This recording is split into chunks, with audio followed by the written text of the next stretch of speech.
Okay. Facilitated transport में क्या होता है कि वो देखते हैं कि यहाँ पर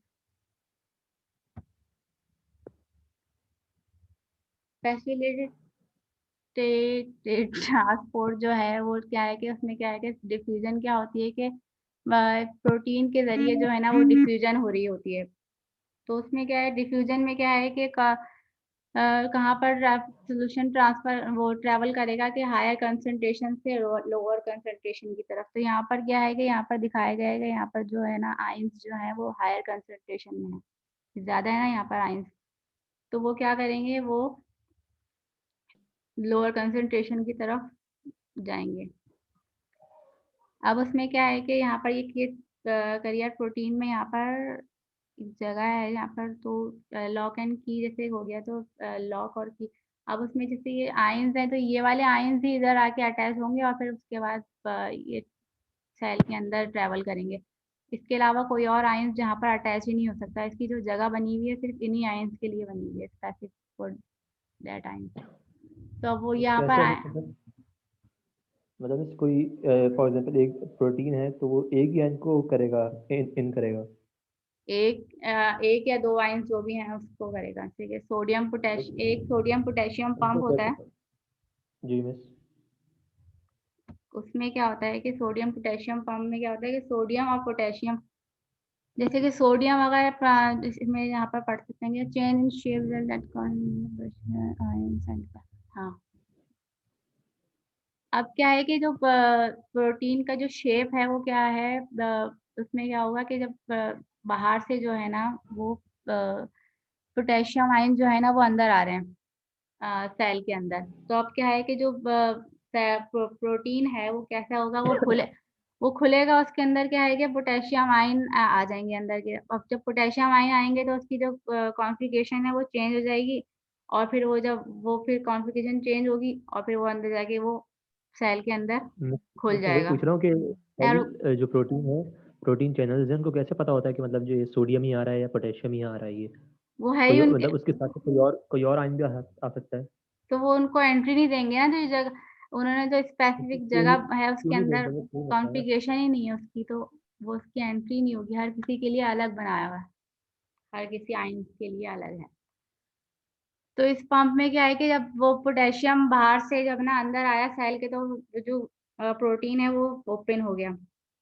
अब वो प्रोटीन ओपन हुआ तो उसके अंदर क्या हुआ कि पोटेशियम आयन जो है ना वो अंदर आ गया।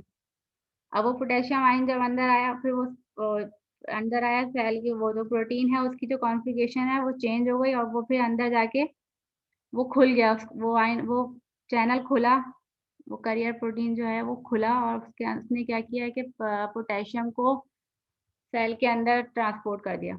अब जब वो खुला तो उसकी जो फिर दोबारा से कॉन्फ़िगरेशन चेंज हुई, और वो कॉन्फ़िगरेशन चेंज के हुई तो वो किसके लिए सूटेबल हुई, वो सोडियम आयंस के लिए।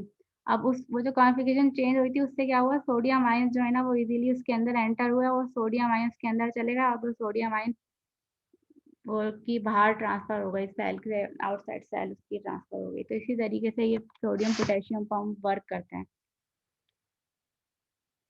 इसके लिए क्या चाहिए होता है, सोडियम पोटेशियम पंप जो है वो क्या है, बेसिकली एक्टिव ट्रांसपोर्ट है। एक्टिव ट्रांसपोर्ट में क्या होता है कि एक्टिव ट्रांसपोर्ट में होता है अगेंस्ट द ग्रेडियंट जो है ना वो ट्रांसपोर्ट हो रही होती है। यानी कि जो सिंपल जो डिफ्यूजन हो रही होती है उसमें क्या है कि सिंपल डिफ्यूजन में के हायर कंसंट्रेशन से लोअर कंसंट्रेशन की तरफ ट्रैवल करेगा सब सोल्यूशन। लेकिन इधर क्या है कि यहाँ पर जो अगेंस्ट द ग्रेडियंट काम करना होता है यहाँ पर के जैसे कि यहाँ पर बहुत सारे पोटेशियम है, इनसाइड द सेल बहुत सारे पोटेशियम है, लेकिन सॉरी, लेकिन जब बहुत सारे, लेकिन अब इधर चाहिए outside the cell, outside the cell से और चाहिए पोटेशियम ना अंदर। तो यहाँ पर क्या हुआ, अगेंस्ट द ग्रेडियंट काम किया, यानी कि वो हाई कंसंट्रेशन से लोअर कंसंट्रेशन की तरफ ट्रैवल करना था। लेकिन यहाँ पर क्या हुआ, यहाँ पर उसका रिवर्स हो गया कि लो कंसंट्रेशन से हाई कंसंट्रेशन की तरफ ट्रैवल करना पड़ा। अब इसमें क्या है कि जब ये हाई लो कंसंट्रेशन से हाई कंसंट्रेशन की ट्रैवल करेगा तो इसमें क्या हुआ कि इसको एनर्जी चाहिए इसको ट्रैवल करने के लिए। तो वो एनर्जी कहाँ से होगी, वो एटीपी होगी। एटीपी जो है ना वो ब्रेक डाउन होगी एडीपी में, और जो फिर उससे जो एनर्जी रिलीज होगी वो उसके जरिए जो है ना वो जो आयंस हैं वो इन एंड आउट होंगे, एक्टिव ट्रांसपोर्ट हो जाएगी। जबकि फैसिलिटेटेड ट्रांसपोर्ट में क्या है कि ये सिंपल ट्रांसपोर्ट है आयंस की।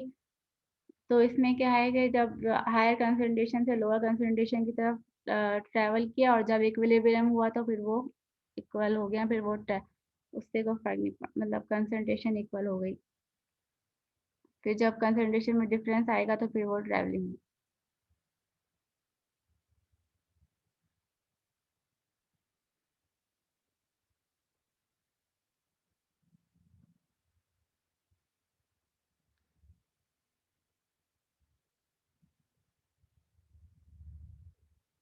अच्छा, यहाँ पर एक एंजाइम है जो वर्क करेगा, इसमें हेल्प करेगा यहाँ पर।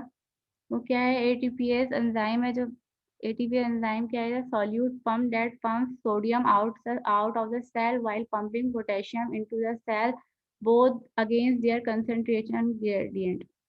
जो कि वो दोनों जो है ना अगेंस्ट अपनी कंसंट्रेशन ग्रेडियंट के, मतलब कंसंट्रेशन ग्रेडियंट के अगेंस्ट है दोनों, उसको मिस ट्रांसफर। बाकी क्लास अब अपनी कल कंटिन्यू कर लेगा। हम लोग आपके लिए 12 बजे से बैठे हुए हैं। अभी 4 बजे में उस्मा की फिर से क्लास स्टार्ट हो जाएगी, तो हम ठीक है, लोगों को बस ये थोड़ा सा एंड है, बीच में खत्म ब्रेक खत्म। चाहिए। ठीक है, ठीक। बस ये लास्ट टॉपिक। ठीक। मिस मुझे आपसे कुछ चीज़ें पूछनी है और एक और भी काम है, तो मैं आपसे व्हाट्सएप पे कांटेक्ट कर लूँ? जी कर लिएगा। Okay miss. अच्छा, ये लास्ट टॉपिक और देख लेते हैं, एक्सोसाइटोसिस और एंडोसाइटोसिस। एक्सोसाइटोसिस यानी सेलुलर सीक्रेशन। एंडोसाइटोसिस में क्या है, एंडोसाइटोसिस में क्या, सेलुलर सीक्रेशन जो है ना वो इस तरीके से भी हो सकती है, यानी कि एंड एक्सोसाइटोसिस की तरीके से। अब इसमें क्या होगा, एक देख लेते हैं अभी आगे। एंडोसाइटोसिस में क्या है, एंडोसाइटोसिस में दो चीज़ें होती हैं कि सेल ईटिंग और फिनोसाइटोसिस सेल ड्रिंकिंग। अब इसमें क्या है कि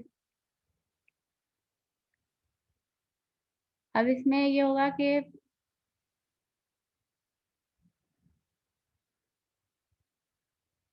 इसमें यह है कि जो सेल है ना वो एक्सोसाइटोसिस में क्या होगा कि सेल जितनी भी सेल के पार्टिकल्स हैं जिसको वो सेल को सेल से बाहर निकालना है, एक्सक्रीट आउट करना है, तो उसमें क्या करेगा कि वो सेल जो है ना वो अपनी एक जो उसकी जो सेल मेम्ब्रेन है वो क्या करेगी, वो एक वेसिकल बना लेगी।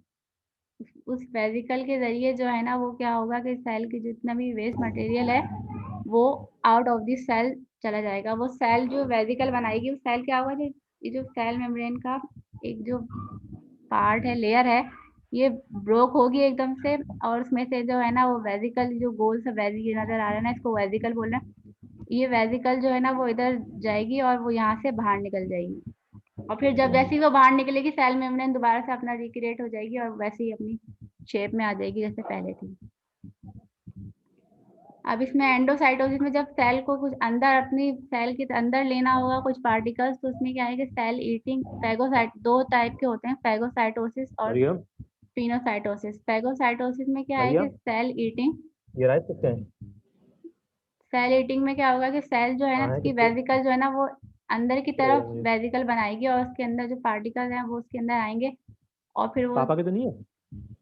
सेल अंदर जाके अंदर यहाँ पर से सेल मेम्ब्रेन ब्रोक होगी, खुलेगी, और वो वेसिकल अंदर जाएगा और फिर वापस से सेल जो है ना अपनी रिक्रिएट करके और वैसे के अपनी नॉर्मल शेप में आ जाएगा। तो इसके जरिए जो है ना वो सेल अपनी इन एंड आउट मैं कर इसको अंदर सकता दे है। दो, चिल्ला रहा है यार ये। ये एक डायग्राम में देख सकते हैं, इस तरह से इन एंड आउट कर सकते हैं सेल मटेरियल। तो आज के लिए इतना ही, फिर नेक्स्ट क्लास में इंशाल्लाह फिर जो भी क्वेश्चन होगा नेक्स्ट क्लास में पूछ लिएगा। अल्लाह हाफ़िज़।